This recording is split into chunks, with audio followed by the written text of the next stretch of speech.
My sister's stalker would have gotten away with everything if he hadn't sent me one text bragging about it. I never thought a single text message would send someone to prison for 8 years. But that's exactly what happened last summer. My sister Ellie had been dealing with a stalker for months. Strange gifts on her doorstep, her social accounts hacked. Someone following her home from work, the typical police response. We can't do anything until he actually threatens or hurts you. The standard nightmare for women everywhere. The stalker was clearly James, her ex-boyfriend from college who never accepted their breakup 3 years ago. But James was smart, obsessive, but careful. He used burglar phones, vibrations, and never left evidence connecting him to any incidents. He'd even established alibis for several of the nights when things happened at Ellie's apartment. By June, Ellie was a shell of herself. She'd moved in with me, installed security cameras everywhere, and jumped at every notification on her phone. The police had a file, but admitted they had nothing actionable. James was winning.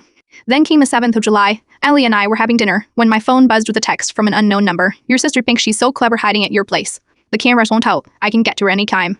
The cops are useless. You'll never prove it's me. I showed it to Ellie, whose face went white. That's him. That's exactly how he texts. Here's where James made his critical mistake. That text wasn't just sent to me. He had accidentally included another recipient, someone named Mike. 5 minutes later, my phone rang. It was Mike, confused and concerned. I just got a really weird group text from James about your sister. I think he meant to text someone else. Turns out Mike was James's curvivor. They've been monitoring about a work project all day from their personal phones.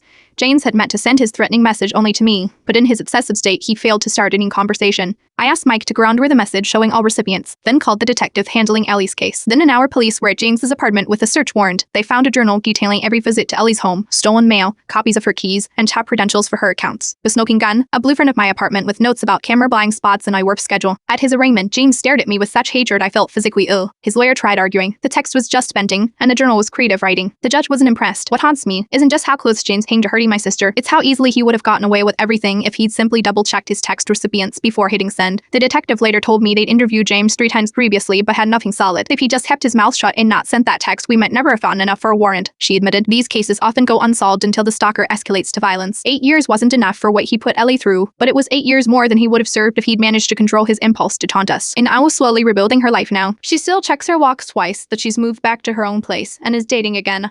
We both know how differently this could have ended if James hadn't made such a simple mistake. Sometimes justice doesn't come from the system working perfectly. Sometimes it comes from one careless text that reveals the monster behind the mask.